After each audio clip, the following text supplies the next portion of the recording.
The isekai, a subgenre of fantasy in which a character is suddenly transported from their world into a new or unfamiliar one. You either love it or you hate it, but it has become one of the most popular genres ever, especially in light novels. Most of their main characters get in a traffic accident, get murdered, overworked, die by disease, and the list goes on. This light novel does it a little differently though. Our main character here, he pets the wrong ginger cat. Hello fellow manga readers and welcome to my review of the Halfwit Halfling, The Bard's Tale.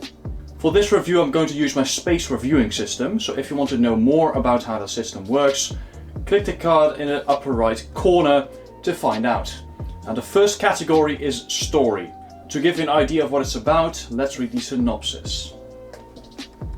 Mike Rhyme, petting the wrong ginger cat.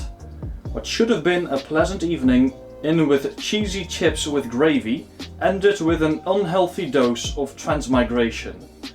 I didn't get hit by a truck, nor was I stabbed while trying to protect my best friend or crush.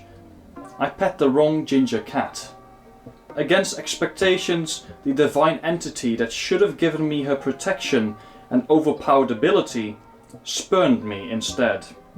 She slapped me with the crippling pacifist trait and condemned me to a life of incarceration in Game World.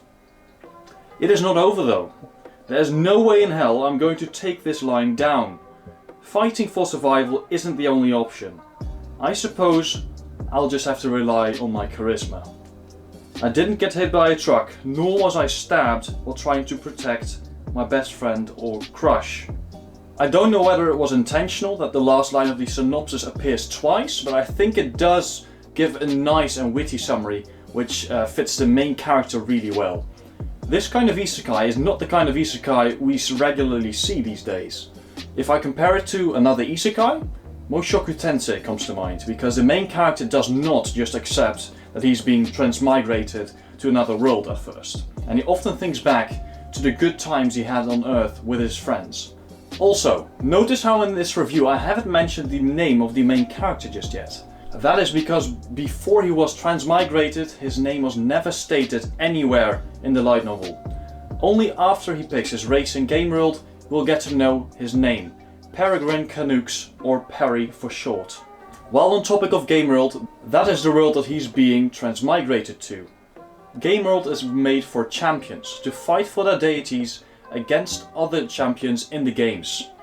However, the deity that was offered Perry didn't want another pawn, which meant he would either be erased from existence or be given a pacifist trait, which halved his strength in combat so he wouldn't be fit to enter the games. Basically, the deity told him not to mess with other champions and just live his life. And that's where Perry's story without a deity in Game World started. In this volume, you get to know about two places in Game World, Blacknail's Table and Hunter's Watch.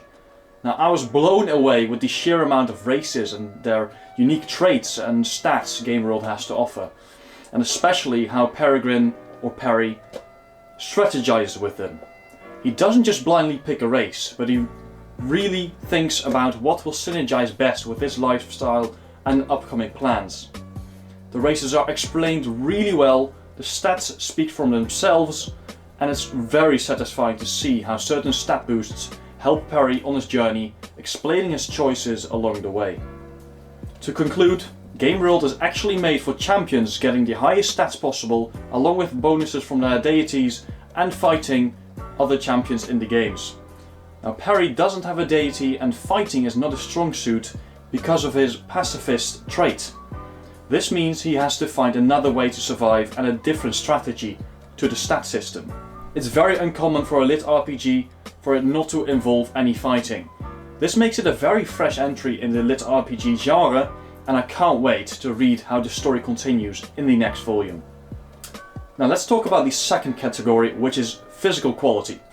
It is written by J-Pal, it is published by Moonquill, and it has 211 pages and it consists of 27 chapters and an epilogue. The volume is taller than your average light novel, coming in at the same height as Lord of Goblins.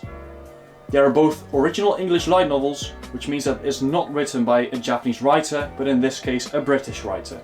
which you can definitely see by the way the main character talks. The volume did occasionally have some punctuation errors, and I actually found a pretty big typo at the end of the volume, which does disrupt the immersion a little bit, so it would be great if that could be fixed in a newer print. The text on the right page does have a bit of gutter loss if you don't hold your light novel like this, which can be a bit unpleasant. I did bring this book to work to read in my breaks at times, and the volume held up really well, so the durability is great. Now the next category is art. Light novels generally don't have a lot of art, but I would have liked to see a bit more art in this one. The cover looks nice, portraying Perry in the last couple of chapters of the book.